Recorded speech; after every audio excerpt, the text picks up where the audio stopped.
Welcome back to Times Square. It's That Kevin Show, and glad to have you with us. My next guest is someone that has been helping people figure out how to protect what they have earned for the last 30 years or so. In fact, one of the real treasures that I'm sure that he appreciates about his life is that he is a lifesaver in many respects for families financially. He is the CEO of Swiss America, and we are very, very thankful for Swiss America's partnership in this broadcast endeavor. So, ladies and gentlemen, please put your hands together and welcome Dean Heskin. Hello, Dean. Hey, Kevin, how are you?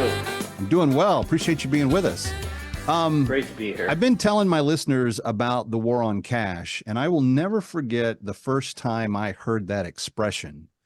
And I thought, what a ridiculously stupid idea for the government to try to keep cash from its citizens and trying to keep them from spending the money that they have rightfully earned.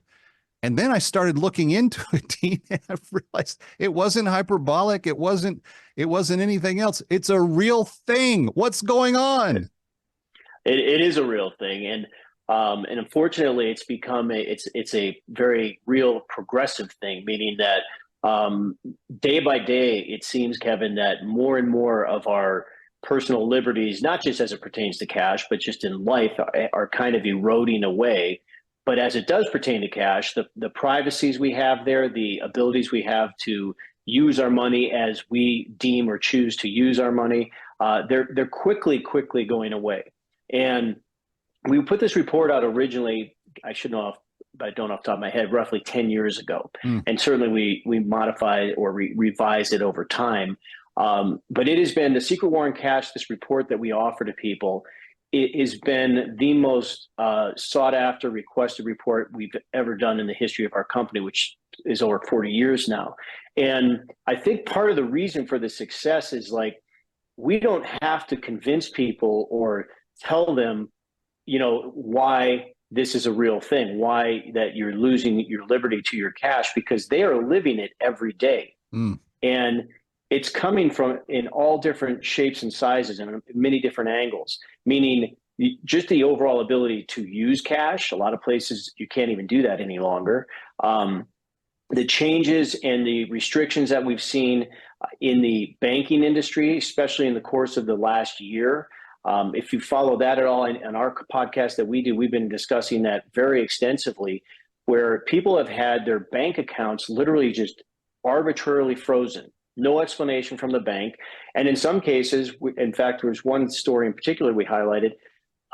This individual had several hundred, I believe it was $300,000 or $400,000 of their money a year into it now, still no explanation, no access to their funds. And so why this is happening, depending on what side of the political spectrum you might fall, some people just say it's the way things are going, and there's probably some truth to that.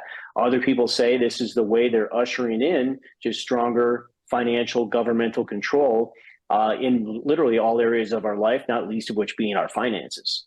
There's so much that I want to bounce off of you in the next few minutes, but we could spend the next several hours dissecting some of this.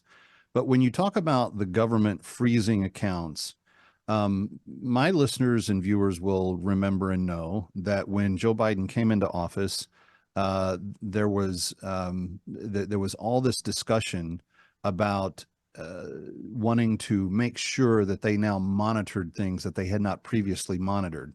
For instance, Venmo and PayPal accounts.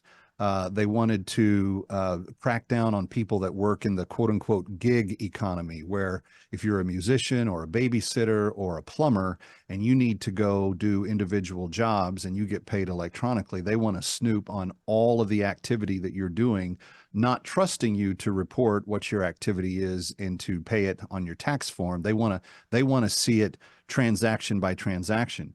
I've known about for years since it wasn't Sarbanes-Oxley. I'm trying to remember the legislation. It was one that was not disassociated, but kind of linked to Sarbanes-Oxley, but it had to do with regulatory reform during the Obama years.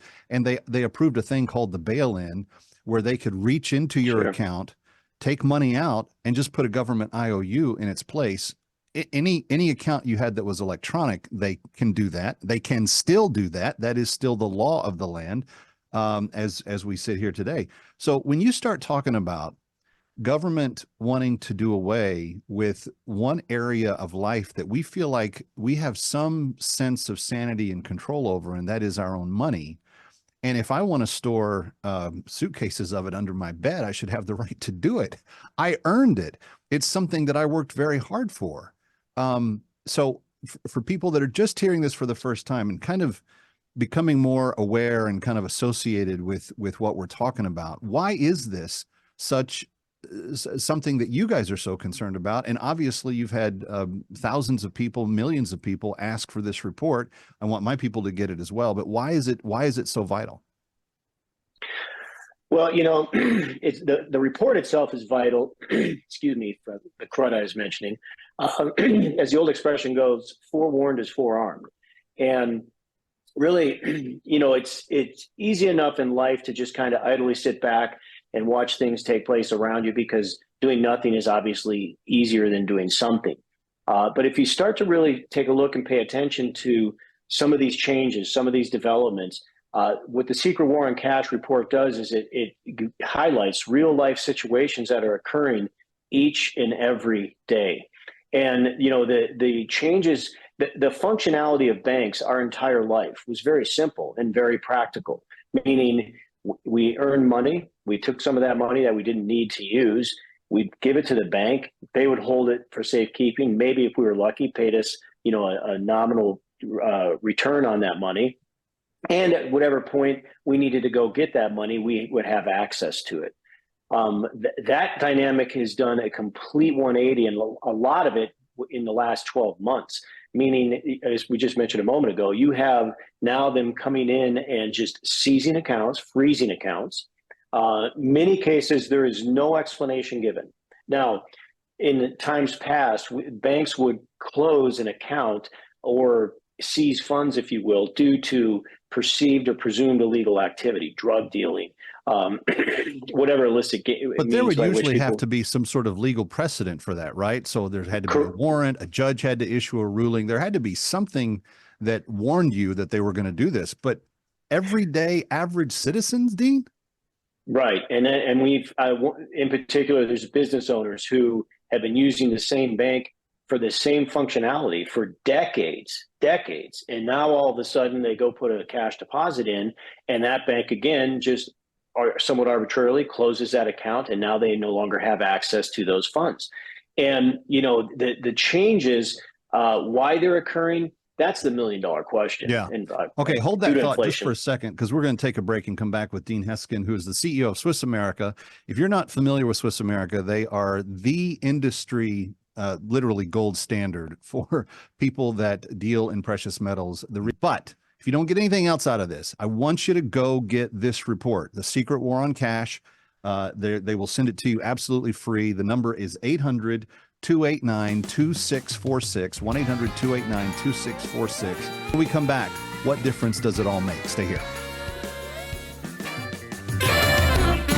Stick around for more of That Kevin next.